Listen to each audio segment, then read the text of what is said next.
Hello, welcome, नमस्कार सभी को। साथियों, बता दिया था पहले ही कि एक विशिष्ट वीडियो आने वाला है। अंतिम 20 दिन के बारे में विस्तार से बात करेंगे, ठीक है।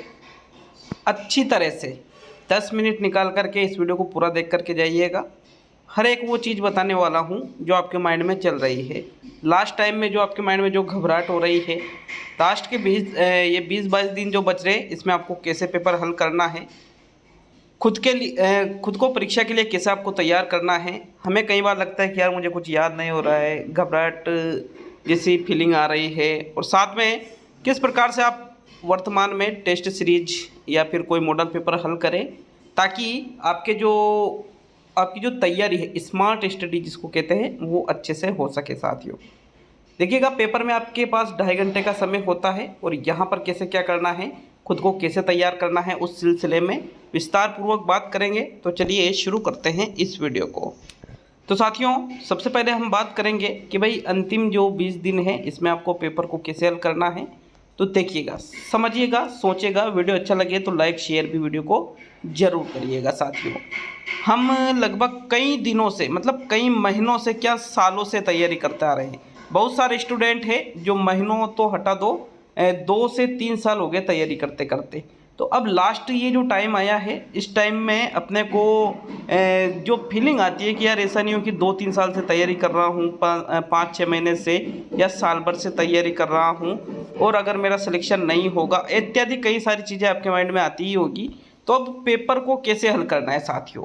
जैसा कि सभी को पता है कि रीट में आपके पास 2 घंटे 30 मिनट का समय होता है। अब 2 घंटे 30 मिनट का समय वहाँ पर होता है, लेकिन यहाँ पर आपको 2 घंटे 30 मिनट में पेपर हल नहीं करना है।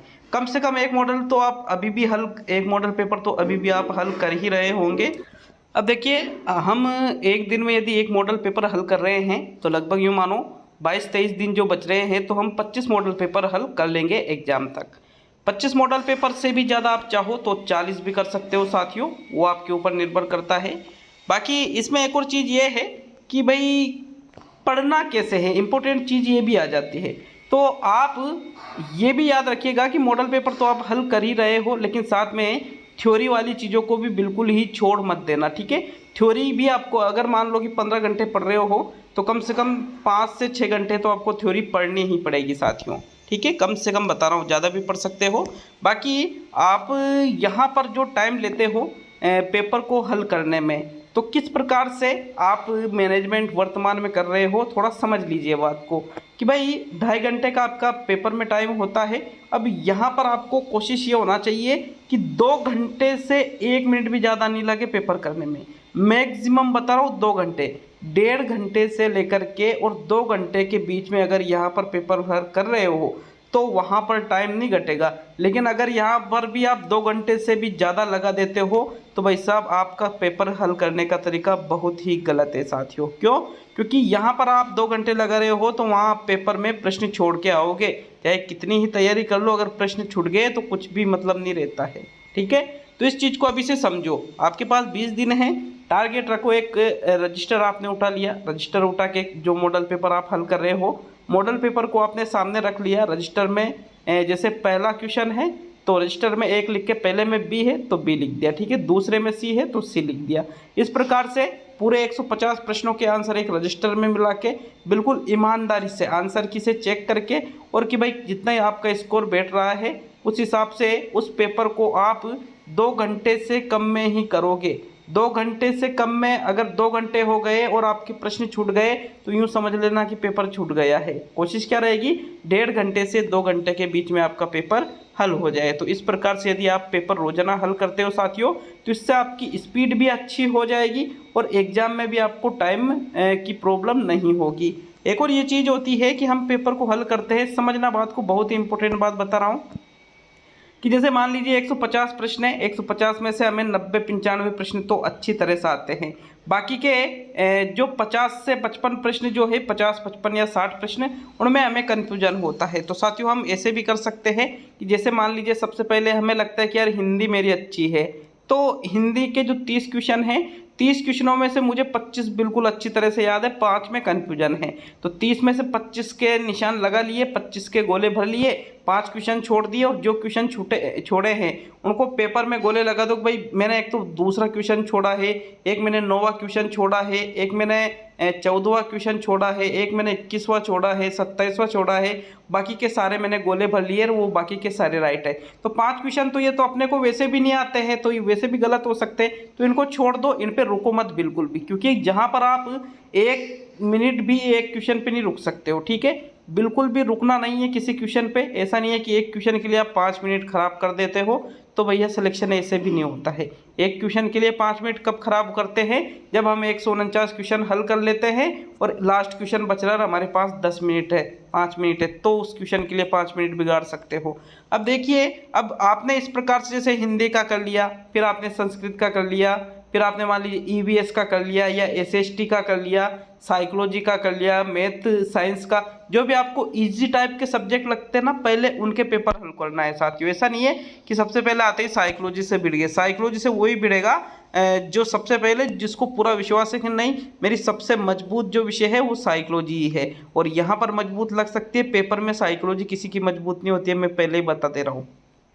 अब इसके अलावा हिंदी, मेरे हिसाब से हिंदी में लेवल 1 में ईवीएस वाले, लेवल 2 में एसएसटी, फिर संस्कृत जो लैंग्वेज सेकंड है या इंग्लिश है, तो जो इंग्लिश लेता है तो वो इंग्लिश का जानकारी होगा, जो संस्कृत लेता है वो संस्कृत जानता होगा। तो इन सब्जेक्टों को पहले क्या करो यार, गणित साइकोलॉजी इनको बाद में क्या करो। गणित साइकोलॉजी के लिए मैं तो यूँ कहता हूँ एसएसटी, हिंदी और संस्कृत या इंग्लिश, ठीक है, या फिर ईवीएस, हिंदी और इंग्लिश, लेवल 1 और लेवल 2 दोनों की कह दिए मैंने। अब इन दोनों ये जो 3 सब्जेक्ट होते हैं, इनमें 90 प्रश्न जो आते हैं आपके, इन 90 प्रश्नों में से साथियों, 90 क्या, एसएसटी वालों के तो 120 आ गए, तो इन 90 और 120 प्रश्नों में मैक्सिमम 1.5 घंटे का टाइम आपका नहीं, 90 वालों के तो 1 घंटे में 90 क्वेश्चन के गोले भर लो, और जो एसएसटी वाले हैं वो 1.5 घंटे में, मतलब 90 मिनट में 90 क्वेश्चन कर लो। बाकी के 60 मिनट जो आपके पास बच रहे हैं, एसएसटी वाले 90 मिनट में 120 कर ले सकते हैं, और लेवल 1 वाले 60 मिनट में 90 क्वेश्चन पे गोले भर सकते हैं। तो साथियों इस प्रकार से आप, मतलब पहले वो कहते हैं ना सरल से कठिन की ओर, ऐसा करते हो तो फिर उससे आपका पेपर का टाइम बच जाएगा, घटेगा नहीं टाइम, ठीक है। इस प्रकार से आप पेपर को हल करते हो। तो इसके बाद में बात करेंगे घबराहट की। तो भाई घबराहट एक ऐसा शब्द है जो सभी के साथ ये चीज़ें वर्तमान में हो रही है, जो अच्छे से तैयारी कर रहा है, क्योंकि जो 6 महीने से, 12 महीने से, 20 महीने से, 30 महीने से, इतने दिनों से जो तैयारी कर रहा है, तो स्वाभाविक सी चीज़ है लास्ट टाइम में घबराहट होना।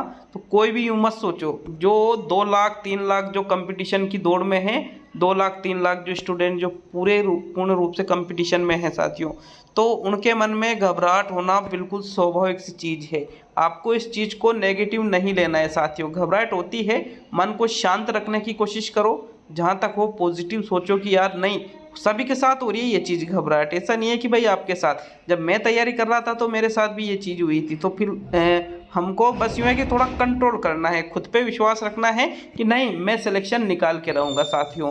तो ये चीज़ तो ऐसा है कि भाई मेरे कहने से भी दूर नहीं होगी, आपको खुद को ही इसको दूर करना पड़ेगा। इसके बाद में खुद को परीक्षा के लिए आपको कैसे तैयार करना है साथियों, तो मैं तो यही कहूँगा कि भाई लास्ट टाइम में बिल्कुल पॉजिटिव तरीके से सोच करके, अच्छे से मेहनत करके, और साथ में निरंतर अभ्यास के द्वारा ऑब्जेक्टिव टाइप क्वेश्चन खूब निकालो। ऑब्जेक्टिव के मैंने 3 पेपर रोजाना डालता हूँ यहाँ पर इसी चैनल पर, तो आप उन पेपरों को चाहो तो देख भी सकते हो, आपको वो अच्छे लगे तो आप लगातार जुड़ सकते हो। लगभग 2 लाख कैंडिडेट हमसे जुड़ने वाले हैं साथियों, तो इसके लिए मैं दिल से सभी का धन्यवाद करता हूँ।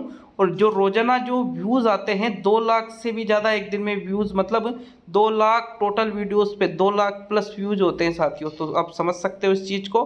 तो बहुत बहुत धन्यवाद सभी का वीडियो को पूरा देखने के लिए। वीडियो अच्छा लगे तो लाइक शेयर जरूर करिएगा। मिलते हैं अब अगले वीडियो में, बहुत बहुत धन्यवाद।